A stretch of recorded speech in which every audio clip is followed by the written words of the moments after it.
Hello everybody, मेरे channel पे आपका स्वागत है। मेरा नाम उर्वशी है और आज इस वीडियो में मैं बात करूंगी सोलर इक्लिप्स यानी कि सूर्य ग्रहण 10 जून को लगने वाला है वृषभ राशि में 25 डिग्री मृगशिरा नक्षत्र में। इस ग्रहण की जो डिटेल्स हैं, टाइमिंग्स हैं, वो मैं नीचे डिस्क्रिप्शन में लिख दूँगी, वहाँ से आप इसकी डिटेल्स ले लें। इस ग्रहण में राहु, सूर्य, चंद्रमा और बुध ये सब वृषभ में रहेंगे। राहु और सूर्य ग्रहण में सूर्य चंद्रमा तो होते ही हैं, लेकिन इस ग्रहण में बुध भी रहेंगे, तो ये इम्पॉर्टेंट है। पिछले वीडियो में नीचे किसी ने कमेंट किया था, अगर ग्रहण किसी जगह में नज़र नहीं आ रहा तो उसका क्या इफ़ेक्ट है। इफ़ेक्ट फिर भी है, अगर नज़र आ रहा है तो 100% इफ़ेक्ट है, अगर नज़र नहीं आ रहा फिर भी आपको 50 to 70% इफ़ेक्ट्स फील होंगे। ग्रहण के इफ़ेक्ट होते हैं। ग्रहण वही लगता है जहाँ राहु केतु का गोचर हो रहा होता है। आपकी पत्रिका में जहाँ भी वृषभ और वृश्चिक राशियाँ हैं वहाँ पे राहु केतु गोचर कर रही हैं। गोचर में 1.5 साल वो वहीं रहेंगे, तो राहु केतु के वहाँ पे आने से वो घर एक्टिवेट तो पहले ही हो गए हैं। ग्रहण का मतलब है कि जो एक्टिवेशंस है, जो घरों के साथ रिलेटेड आपकी कार्रवाई आप कर रहे हैं, जो आपके प्लान्स हैं, जिनके लिए आप मेहनत कर रहे हैं, ग्रहण से कई बार वो काम जल्दी हो जाते हैं। कई बार हम सोचते हैं ये मेरा प्लान है, ये मेरी पढ़ाई चल रही है, साल के बाद मैं ये काम करूँगा, 1 साल के बाद। तो जब ग्रहण लगते हैं हमें कई बार वो काम जल्दी में शुरू करने पड़ते हैं, तो इस तरह की सिचुएशन बनती है। कई बार ऐसे होता है कि हम किसी रास्ते पे चल रहे हैं और जब ग्रहण लगता है वो रास्ता हमारे लिए बंद हो जाता है, एक दरवाज़ा बंद हो जाता है, क्योंकि वो रास्ता आपके लिए नहीं है। तो ग्रहण हमें हमारी डेस्टिनी की तरफ ले जाते हैं ग्रेजुअली। राहु केतु जैसे जैसे अपनी राशियाँ बदलते हैं हमारी लाइफ चेंज होती जाती है, हमारा लाइफ पाथ हमें समझ आता जाता है। ग्रहण वाले दिन तो आपको शायद कुछ ना फील हो, ग्रहण से कुछ दिन पहले, कुछ दिन बाद ऐसे इवेंट्स हो सकते हैं। अपने अंदर अपने साथ ज़रूर कनेक्ट रहिए, आपको अंदर से ही आवाज़ आएगी, अंदर से कुछ आइडियाज़ आएंगे आपके मन में। तो इस आवाज़ से मुझे बात याद आई, मैं एक बहुत इंटरेस्टिंग बुक पढ़ रही थी। ग्रहण लग गया बहुत साल पहले, तो 18 साल बाद वो रिपीट होता है वो इक्लिप्स, फिर 18 साल बाद फिर वो रिपीट होता है। तो इस तरह से डिफरेंट सीरीज़ ऑफ इक्लिप्सेस हैं। इंटरेस्टिंग मुझे इसलिए लगी क्योंकि 2019 के दिसंबर में इक्लिप्स लगा था, जहाँ पे बहुत सारे ग्रह सब उस इक्लिप्स में इकट्ठे थे। जब मैंने पढ़ा इस बुक में तो उस इक्लिप्स के बारे जो बताया गया वो बहुत इंटरेस्टिंग है। इस बुक में बताया गया है ट्रॉमेटिक ट्रांसफॉर्मेशन मतलब बदलाव, ट्रॉमा मतलब बहुत जो हमें धक्का लगता है किसी चीज़ से, इस तरह की ट्रांसफॉर्मेशन होगी 19 के दिसंबर में जो इक्लिप्स लगा था। This can be through news received और शॉर्ट जर्नीज अंडरटेकन, या तो कोई शॉर्ट जर्नी ली है उसके थ्रू कोई बदलाव आएंगे, या कोई खबर हमें मिलेगी उसके थ्रू कोई ट्रॉमा वाले बदलाव आएंगे। जो हुआ उसके बाद थोड़ी देर के बाद ही खबर आ गई कि ये कोरोना वायरस फैल गया, सारे दुनिया में फैल गया है। उसके बाद 2020 में जो सीरीज़ ऑफ इक्लिप्सेस थे उनके बारे लिखा गया है, inhibitions, restraints, separations and illusions. ये 2020 वाले भी डिफ़िकल्ट थे। रिस्ट्रिक्शंस, इनहिबिशंस, हम सब पे बहुत रिस्ट्रिक्शंस थी, हम घर पे ही बजे हुए थे सब। तो ये भी मुझे काफ़ी कनेक्ट हुआ नज़र आया जब मैंने 2020 के इक्लिप्सेस के बारे पढ़ा। तो 21 के जो ये इक्लिप्स, अब ये सीरीज़, ये पर्टिकुलर इक्लिप्स है जो अब हम देखेंगे इसको। इसके बारे बोला गया है, sudden flashes of ideas that seem to have a psychic और अनकॉन्शियस फ्लेवर टू देम। ऐसे आइडियाज़ जो हमें साइकिक फ्लेवर हो, जिसमें hunches, visions, prophetic dreams are the essence of this family of eclipses. मतलब हमें ऐसे सपने आ सकते हैं, हमारे दिमाग में ऐसे आइडियाज़ आ सकते हैं, ऐसे विजन्स हमें आ सकते हैं। A very creative series which should leave the individual enriched. एक बहुत ही क्रिएटिव सीरीज़ ऑफ इक्लिप्सेस है जो हम अब एक्सपीरियंस करने वाले हैं, और ये हमें बहुत कुछ सिखा के जा सकते हैं। ये बुक मैं आपको दिखा देती हूँ, अगर आप ट्राई करना चाहें ये बुक को पढ़ना तो ये वो बुक है और मुझे अच्छी लगी। तो ये बहुत होप दिया है इस बुक ने। अगर हम 19 के उस इक्लिप्स को देखें और फिर 20 के इक्लिप्स को देखें और अब 21 में, तो ये इक्लिप्स बहुत ही पॉजिटिव खबर लेके आया है। लेकिन अब हम बात करेंगे कि सभी राशियों के लिए, अगर ये इक्लिप्स आपके लगन में सप्तम भाव, दसम भाव, चौथे भाव में यानी कि केंद्र घरों में लग रहा है कि चारों केंद्रों में कहीं पे भी लग रहा है, वो तब होगा अगर आप टॉरस, स्कॉर्पियो, लियो, एक्वेरियस, अगर आपके ये लगन है, अगर इनमें से कोई आपकी चंद्र राशि है या सूर्य राशि है, तब ये आपके केंद्र में है, तो ये इम्पॉर्टेंट टाइम है आपके लिए। या फिर अगर टॉरस या स्कॉर्पियो में आपके 10th लॉर्ड या लगन लॉर्ड बैठे हैं, तब भी ये बहुत इम्पॉर्टेंट है। अगर 25 डिग्री के पास 20-22 से लेके 27-28 डिग्री टॉरस के में आपका कोई ग्रह बैठा है, तब भी ये वो ग्रह की एक्टिवेशन हो जाएगी। दशा कौन सी है, बहुत इम्पॉर्टेंट है। अगर दशा फेवरेबल है, दशा लॉर्ड आपके लगन के लिए अच्छे हैं, स्ट्रॉन्ग हैं, D9 में अच्छे हैं, D30 में ज़रूर चेक कीजिए। D30 से पता लगता है कि कौन से वो ग्रह हैं जो हमारे लिए मुसीबतें लेके आए हैं। मुसीबत वाला ग्रह तो नहीं है, कोई परेशानी वाला ग्रह तो नहीं है, हमारे सबके कार्मिक बैगेज, हमने सबने अच्छे बुरे कर्म किए। तो कई ग्रह होते हैं जो हमारे बुरे कर्मों के साथ कनेक्टेड है, वो D30 में पता लगता है। तो अगर ग्रह अच्छे कर्म लेके आया है, D30 में कोई एफ्लिक्शंस नहीं है, किसी मैलेफिक घर में नहीं बैठे हैं और D9 में स्ट्रॉन्ग हैं, तो इसका मतलब, और D1 में हमारे लगन से भी अच्छे हैं, तो वो ग्रह हमारे लिए अच्छा है। फिर हमें ये जो इक्लिप्सेस हैं, ग्रहण है, सूर्य ग्रहण है, ये हमारी लाइफ पाथ को बदल लेंगे, एक पॉजिटिव डायरेक्शन में लेके जाएंगे। लेकिन अगर दशा फेवरेबल नहीं है, अगर D30 में वो ग्रह छठे भाव में, अष्टम में पिटा हुआ है, D9 में भी अच्छा नहीं बैठा हुआ, उसके बाद ये इक्लिप्स आपके दसम भाव में हो रहा है, लगन सप्तम केंद्रों में हो रहा है, चंद्रमा के ऊपर हो रहा है या 10th लॉर्ड के ऊपर हो रहा है, तो लाइफ पाथ तो फिर भी बदल सकता है, लेकिन नेगेटिव वे में। तो आप इसको अपनी दशा पे भी ज़रूर लगाइए, दशा कौन सी है, कैसी है, फिर कहाँ लग रहा है, केंद्र में लग रहा है, बहुत इम्पॉर्टेंट है। तो एरीज से शुरू करूँगी, आप इन सब बातों को दिमाग में रखिए, अपनी दशा ज़रूर देखिए। एरीज के लिए ये दूसरे भाव में है, दूसरा भाव हमारे खान पान का है, धन का है, फैमिली का है। दशा अच्छी है, ग्रोथ का टाइम है, तो यहाँ पे वेल्थ में आपको सडन ग्रोथ मिल सकती है। ऐसे आइडियाज़ आएंगे दिमाग में, जैसे मैंने बताया ये इक्लिप्स के बारे, ये जो सीरीज़ है, तो इस इक्लिप्स में कुछ ऐसे हमारे दिमाग में आइडियाज़ आ सकते हैं जिसको हम यूज़ करके हम ग्रो कर सकते हैं। तो दशा अच्छी है तो ग्रोथ है, धन में वृद्धि हो सकती है, खान पान आपका इम्प्रूव हो सकता है, फैमिली में वृद्धि हो सकती है। दशा अच्छी नहीं है तो इन सब में आपको प्रॉब्लम आ सकती है, बैड डिसीजन मेकिंग हो सकती है, ध्यान रखिए। फिर अपने प्लान्स को इम्प्लीमेंट मत कीजिए, किसी से सलाह ले लीजिए, किसी बड़े बुजुर्ग से सलाह ले लीजिए। बुध तीसरे घर के और छठे भाव के स्वामी हैं। धन के साथ कोई लिटिगेशन, कोर्ट कचहरी के चक्कर, कोई ऐसी कम्युनिकेशन, कोई खबर आ सकती है आपको।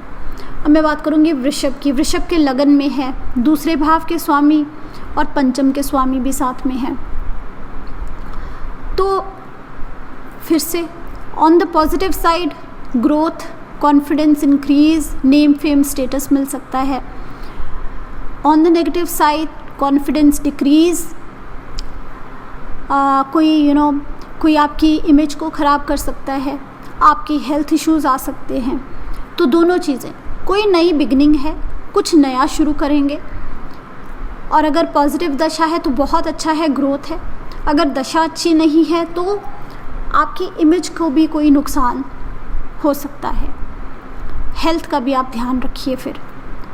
और यहाँ पे दूसरे भाव के स्वामी इन्वॉल्व हैं, पंचम के स्वामी इन्वॉल्व हैं, कुछ नया सीखने को मिल सकता है, कोई नई लर्निंग हो सकती है। अब मैं बात करूँगी मिथुन की। मिथुन के लिए 12वें भाव में है ये इक्लिप्स, लेकिन लगन और चौथे भाव के स्वामी 12वें भाव में है, वक्री हैं साथ में इस इक्लिप्स में है। तो 12वां भाव एक तो फॉरेन कंट्रीज़ का होता है। अगर कई बार हम बाहर जाना चाहते हैं, फॉरेन कंट्रीज़ में शिफ्ट होना चाहते हैं, तो उसके लिए कोई खबर, कोई न्यूज़ आ सकती है। खर्चे के साथ रिलेटेड हो सकता है, बहुत ज़्यादा खर्चा हो सकता है इस इक्लिप्स के दौरान। हेल्थ का ध्यान रखिए। लग्नेश भी इस इक्लिप्स में है, अस्पताल का चक्कर लग सकता है, हो सकता है ठीक होके भी वापस आ जाए क्योंकि वक्री है बुध, लेकिन चक्कर लग सकता है, खर्चा हो सकता है, स्पिरिचुअलिटी के लिए अच्छा है। हो सकता है आप थोड़े से अब थोड़ा सा समय स्पिरिचुअलिटी, पाठ पूजा, मंत्र जाप में लगाना शुरू करें रोज़। फिर मैं बात करूँगी कर्क की। कर्क की 11वें भाव में इक्लिप्स है और यहाँ पे आपके 12वें के स्वामी, तीसरे भाव के स्वामी। तो आपके जो एम्बिशंस हैं, ड्रीम्स, डिज़ायर्स हैं, उनके साथ रिलेटेड कोई खबर आ सकती है। बुध तीसरे भाव के भी स्वामी हैं। तीसरा भाव 12वां भाव, विदेश जाना, फॉरेन जाना, घर से कहीं दूर जाना, शिफ्ट हो जाना, जो आपके डिज़ायर्स हैं, अगर आपके ड्रीम्स, डिज़ायर्स इनके साथ कनेक्टेड हैं, या कोई ऐसा काम, कोई आपके क्योंकि तीसरा भाव 11वां भाव कामा ट्राइन, आपके डिज़ायर्स क्या हैं, आपके एम्बिशंस क्या हैं, क्या आप लोगों के साथ मिलके कोई प्रोजेक्ट शुरू कर रहे हैं, कोई नेटवर्किंग तरह का काम है, कोई आपके एम्बिशंस, कोई डिज़ायर्स शादी के साथ रिलेटेड भी हो सकता है, क्योंकि तीसरा भाव, 11वां भाव ये कामा ट्राइन है। सप्तम भाव में शनि भी हैं, गुरु भी सप्तम में थे, अभी अष्टम में है, लेकिन वक्री होके फिर सप्तम में आएंगे। तो मैरिज के साथ रिलेटेड भी हो सकता है, कुछ ना कुछ सडन चेंजेस आपके सामने आ सकते हैं। पॉजिटिव भी हो सकते हैं, नेगेटिव भी हो सकते हैं। जैसे मैंने बताया, दशा बहुत इम्पॉर्टेंट है। फिर बात करूँगी लियो की। आपके दसम में 11वें के लॉर्ड, दूसरे भाव के लॉर्ड, दोनों धन के स्वामी हैं। बुध दोनों धन के घरों के स्वामी हैं।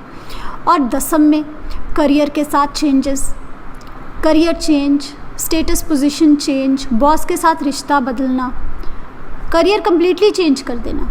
बहुत सालों से सोच रहे थे जॉब छोड़े, बिजनेस करें, हिम्मत ही नहीं पड़ रही थी जॉब छोड़ने की।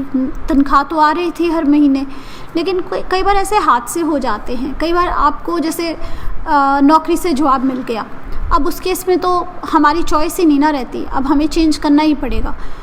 तो ऐसा कुछ हो जाए, कभी कभी हमें बुरा लगता है, पर बाद में जाके हमें उससे फ़ायदा हो। इस तरह की सिचुएशन, अगर दशा अच्छी है तो कोई नेगेटिव इंसिडेंट भी हो, लेकिन उससे भी हमें फ़ायदा हो जाए। अगर दशा अच्छी नहीं है तो यहाँ पे आपको कैरियर का ध्यान रखना है। कैरियर में, नौकरी में कई बार जवाब भी मिल जाता है, मैंने देखा है, डिमोशंस भी हो जाती हैं। तो दशा पे डिपेंड करता है, प्रमोशंस, करियर मेजर चेंजेस या नेगेटिव चेंजेस, बॉस के साथ भी रिलेशनशिप चेंजेस हो सकते हैं। और जो भी होगा आपके धन पे तो इफ़ेक्ट होगा ही होगा, क्योंकि बुध आपके 11वें और दूसरे भाव के स्वामी हैं। फिर बात करेंगे वर्गो की, कन्या की। 9वें भाव में इक्लिप्स है और लगन और दसम के स्वामी भी साथ में हैं। तो यहाँ पे मेजर चेंजेस आपके फादर के साथ रिलेशनशिप कैसी है, बॉस के साथ रिलेशनशिप कैसी है, गुरु के साथ रिलेशनशिप कैसी है, कोई नया गुरु मिलना, अगर आप किसी को ढूंढ रहे हैं, सोच रहे हैं, कोई पढ़ाई लिखाई, हायर एजुकेशन के बारे में सोच रहे हैं, तो वहाँ कुछ कनेक्ट हो जाना, नई कोई अपॉर्चुनिटी मिलना। अपॉर्चुनिटी का घर भी 9वां भाव है। लक फैक्टर खुल जाना, कहीं विदेश, कहीं दूर जाना, कोई नई सभ्यता के बारे सीखना, नए कल्चर के बारे सीखना, लॉन्ग डिस्टेंस ट्रैवल। ये नहीं है कि आप अभी ट्रैवल करेंगे, कोई ऐसी खबर आ सकती है जो आपके कैरियर और आपके पर्सनालिटी के लिए इम्पॉर्टेंट है, क्योंकि दसम और लगन के स्वामी भी इस युति में है। फिर बात करेंगे तुला की। तुला के लिए अष्टम में है ये इक्लिप्स, साथ में 9th हाउस और 12th हाउस के लॉर्ड बुध भी हैं। 8th हाउस हमारी इन्वेस्टमेंट्स का है, banking, insurance, long term investments, spouse के पैसे, इनहेरिटेंसेस, इनके साथ कोई चेंज, कुछ पॉजिटिव हो जाना, कोई खबर मिलनी। 9th लॉर्ड भी हैं इस इक्लिप्स में, तो कुछ लक फैक्टर आ जाना यहाँ पे। या आपकी हेल्थ, अपनी हेल्थ का ध्यान रखिए, क्योंकि यहाँ एक्सचेंज है, लगन लॉर्ड शुक्र एंड बुध का एक्सचेंज है। शुक्र यहाँ पे लगन लॉर्ड भी हैं और 8th लॉर्ड भी हैं। अपनी हेल्थ का भी ध्यान रखिए। आपको कोई ऐसी खबर मिलनी, आपके अंदर कोई ऐसे बदलाव आने, आपके अंदर एक ट्रांसफॉर्मेशन होनी, अपनी हेल्थ, मेंटल हेल्थ दोनों का ध्यान रख। आपका कोई सर्जरी ड्यू है या एकदम से खबर मिलनी कि कोई सर्जरी है जो आपको करवानी चाहिए, दशा अच्छी है तो सब अच्छा हो जाएगा, लेकिन इस तरह के अनएक्सपेक्टेड चेंजेस आ सकते हैं। फिर बात करूँगी स्कॉर्पियो। स्कॉर्पियो के लिए 7वें भाव में अष्टम और 11वें भाव के स्वामी भी साथ में हैं। तो आपकी रिलेशनशिप्स, आपकी मैरिड लाइफ, आपके बिजनेस पार्टनर्स, आपके बिजनेस, आपका स्टेटस, पोजीशन, लोग आपको कैसे देखते हैं। आप कोई नया बिजनेस करना चाहते हैं, बिजनेस आइडियाज़ आ सकते हैं इस समय, क्योंकि 11वें भाव के स्वामी भी बुध हैं।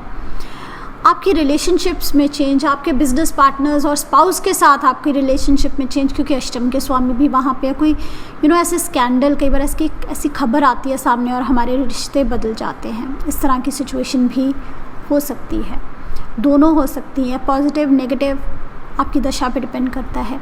सैजिटेरियस यानी कि धनु 6ठे भाव में है ये, साथ में आपके सप्तम के एंड आपके 10th हाउस के लॉर्ड भी हैं बुध। 6ठा भाव आपकी डेली रूटीन का है, आप डिजीज़ेस को कैसे फाइट करते हैं। और 6ठा भाव यहाँ पे 10th से 9th है और 10th के स्वामी भी बैठे हैं वहाँ पे। सप्तम के स्वामी करियर चेंजेस, करियर में अपॉर्चुनिटीज़, डेली रूटीन में चेंजेस, लिटिगेशन, स्पाउस के साथ कोई लिटिगेशन, स्पाउस इन्वॉल्व है किसी लिटिगेशन में, कोई कोर्ट कचहरी के चक्कर लग रहे हैं। अपनी हेल्थ को लेके आप एक रूटीन बनाते हैं, आपको समझ आ जाती है मुझे अब एक रूटीन बनाना चाहिए, नहीं तो मेरी हेल्थ ख़राब हो जाएगी, तो यहाँ चेंजेस हैं। आपके एनिमीज़ के साथ कोई मेजर चेंजेस हैं, आपको समझ आ जाती है ये मेरे एनिमीज़ हैं।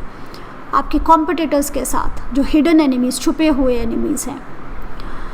फिर कैप्रिकॉर्न पंचम में, 6ठे भाव और अष्टम के स्वामी बुध साथ में हैं। पंचम में बच्चे होते हैं, हमारे कॉन्फिडेंस लेवल होता है, हमारी क्रिएटिविटी होती है, हमारी खुशी होती है, बच्चों के साथ रिश्ता, लव रिलेशनशिप्स, कोई नया आपको मिल जाए, आपकी लाइफ में आ जाए, या बच्चों के साथ रिलेशनशिप ख़राब क्यों है वो इम्प्रूव हो जाए। अब कुछ क्रिएटिव प्रोजेक्ट्स, कोई ऐसी सीख आप सीखें जिससे आपका कॉन्फिडेंस बढ़ जाए। पंचम भाव वो है जहाँ से लोग आपको देखते हैं, आप में कितना कॉन्फिडेंस है, लोग आपको कैसे देखते हैं, उसमें बदलाव आ जाए और आपके खुद की हैप्पीनेस फैक्टर इम्प्रूव हो जाए, आपकी लर्निंग में, आपके कॉन्फिडेंस में एक बदलाव आ जाए, आप ऐसी कोई क्रिएटिव प्रोजेक्ट सीखने का आपको मौका मिले। फिर एक्वेरियस आपके 4th हाउस में, पंचम के अष्टम के स्वामी भी साथ में हैं। 4था भाव प्रॉपर्टी का है, घर का है, मदर का है, होम का है, रूट्स का है, हैप्पीनेस का है, कंटेंटमेंट का है। बच्चे भी साथ में, पंचम के स्वामी अष्टम के स्वामी, सडन ट्रांसफॉर्मेशन, कुछ बदलाव आ जाए, इनहेरिटेंस में ही आपको कुछ मिल गया, कोई घर मिल गई, गाड़ी मिल गई, कोई प्रॉपर्टी मिल गई, या ऐसी कोई खबर आ गई, छुपी हुई खबर, जिससे आपके मन की शांति भंग हो जाए, तो दशा पे डिपेंड करता है। मदर के साथ रिलेशनशिप में चेंजेस आएंगे, एक मौका मिलेगा अपनी मदर के साथ बेटर रिलेशनशिप बनाने के लिए। फिर बात करते हैं तीसरे भाव में पाइसेस के लिए। तो तीसरे भाव में नेबर्स, फ्रेंड्स, कम्युनिकेशन, सिबलिंग्स, बहन भाई, लर्निंग, टीचिंग, ये सब आ जाता है। लॉन्ग शॉर्ट डिस्टेंस ट्रैवल और आपकी हिम्मत, आपका एफर्ट, तो यहाँ पे। और साथ में आ गए 4थे भाव के स्वामी, सप्तम भाव के स्वामी, इंगेजमेंट होनी, मैरिज के प्लान्स बनने। तीसरा भाव इंगेजमेंट का भी है, सप्तम से नवम भी है ये। कोई डील होनी, निगोशिएशन, कोई कॉन्ट्रैक्ट्स होने, बेचना, प्रॉपर्टी बेचना, कहीं रिलोकेट करना, घर से दूर जाना, क्योंकि 4था भाव के स्वामी बुध भी इस युति में है, सप्तम भाव के स्वामी बुध भी इस युति में है। सो कहीं ट्रैवल करना, कहीं दूर जाना, भाई बहनों से रिश्ता बदलना, कोई कॉन्ट्रैक्ट्स, कोई डील्स, कोई प्रॉपर्टी आप बेच रहे हैं, कोई बिज़नेस डील, कोई बिज़नेस की साइन हो रहा है, कोई कॉन्ट्रैक्ट्स बन रहे हैं, बिज़नेस पार्टनरशिप्स में चेंजेस आ रहे हैं, कुछ ऐसा लाइफ पाथ। इन सब चीज़ों के साथ आपको चेंजेस नज़र आएंगे आपके लाइफ पाथ में। अब आप मेरे से पूछेंगे रेमेडीज़ तो बहुत सिंपल है। जब सूर्य ग्रहण लगता है तो उस समय हमें लॉर्ड शिव की पूजा करनी चाहिए। ओम नमः शिवाय सबसे इजी, सबसे सिंपल मंत्र है, हम सब चांट कर सकते हैं, या फिर महामृत्युंजय जाप कर सकते हैं। तो अपनी दशा को ज़रूर देखिए, दशा अच्छी है तो ये जो ग्रहण है ये आपको परेशान नहीं करेंगे, कुछ नया बदलाव लेके आएंगे, पॉजिटिव चेंजेस। बदलाव जब आता है तब मुश्किल लगता है, लेकिन वो आपको एक पॉजिटिव डायरेक्शन की तरफ लेके जाएगा। दशा अच्छी नहीं है तो हमें परेशान भी कर सकते हैं। दूसरी बात है, उन डिग्रीज़ में अगर कोई प्लैनेट बैठा है तो वो भी एक्टिवेटेड है, उसके साथ रिलेटेड इवेंट्स हो सकते हैं, तो आपको इन सब चीज़ों का ध्यान रखना है। इस वीडियो में इतना ही, मिलते हैं अगले वीडियो में, अभी के लिए बाय बाय।